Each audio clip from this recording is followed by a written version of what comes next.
নবম দশম শ্রেণী, বিষয় বাংলা, দ্বিতীয় পত্র। গুরুত্বপূর্ণ কয়েকটি সারাংশ। ১. বিদ্যা মানুষের মূল্যবান সম্পদ। এটার প্রশ্নে প্রথমে লেখা থাকবে বিদ্যা মানুষের মূল্যবান সম্পদ, শেষে লেখা থাকবে গমন বিদেয় নহে। সারাংশ। বিদ্যা মানুষের মূল্যবান সম্পদ হলেও চরিত্র তার চেয়ে বেশি মূল্যবান। চরিত্রহীন ব্যক্তি বিদ্বান হলেও তার সাথে থাকা উচিত নয়। বিষধর সাপের মাথার মণি নিতে যাওয়া যেমন বুদ্ধিমানের কাজ নয়, তেমনি জ্ঞান লাভের জন্য চরিত্রহীন বিদ্বানের কাছে যাওয়া উচিত নয়। ২. মাতৃস্নেহের তুলনা নেই। এই সারাংশের প্রশ্নে প্রথমে লেখা থাকবে মাতৃস্নেহের তুলনা নেই, শেষে লেখা থাকবে রক্ষা করিতে ব্যস্ত হয়। সারাংশ। মাতৃস্নেহ তুলনাহীন, কিন্তু মায়ের অতিরিক্ত স্নেহ সন্তানকে পরনির্ভরশীল করে তোলে। ফলে তা মনুষ্যত্ব বিকাশের পথে বাধা হয়ে দাঁড়ায়। অন্ধ মাতৃস্নেহ সন্তানের অমঙ্গলের কারণ হয়ে উঠতে পারে। ৩. অভ্যাস ভয়ানক জিনিস। এই সারাংশের প্রশ্নে প্রথমে লেখা থাকবে অভ্যাস ভয়ানক জিনিস, শেষে লেখা থাকবে তাহলে সব পণ্ড হবে।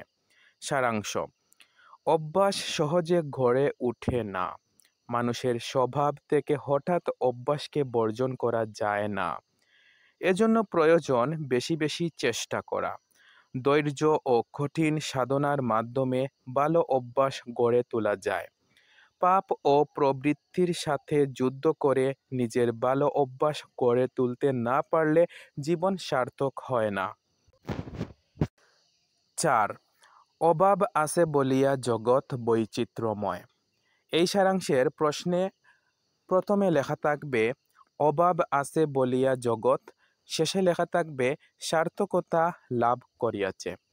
অর্থাৎ অভাব আছে বলিয়া জগৎ বৈচিত্র্যময়, এতটুকু প্রথমে লেখা থাকবে আর শেষে লেখা থাকবে সার্থকতা লাভ করিয়াছে। সারাংশ। অভাব জগৎকে বৈচিত্র্যময়, জীবনকে কর্মময় ও মানুষকে উদ্যোগী করে তোলে।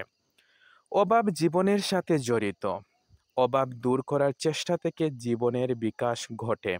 অভাব না থাকলে মানুষ অলস ও উদ্যমহীন হয়ে যেত। অভাব সেবা ধর্মেরও উৎস।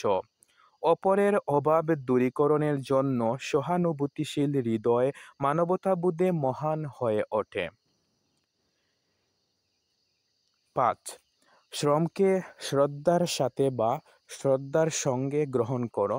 এই সারাংশের প্রশ্নে প্রথমে লেখা থাকবে শ্রমকে শ্রদ্ধার সঙ্গে অথবা শ্রমকে শ্রদ্ধার সাথে গ্রহণ করো, আর শেষে লেখা থাকবে নিজেকে পূর্ণ করে। সারাংশ। কোনো কাজকেই ছোট করে দেখা ঠিক নয়। অলসতা হৃদয়ের মৃত্যুকে ডেকে আনে। কাজের মাধ্যমে মানুষ শারীরিকভাবে সক্ষম হয় এবং আনন্দ লাভ করে। কাজের মাধ্যমে অন্যের সাথে ভালো ব্যবহার করে মানুষ নিজেকে পূর্ণ করে।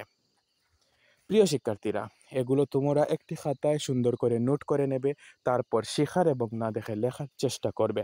ধন্যবাদ সবাইকে।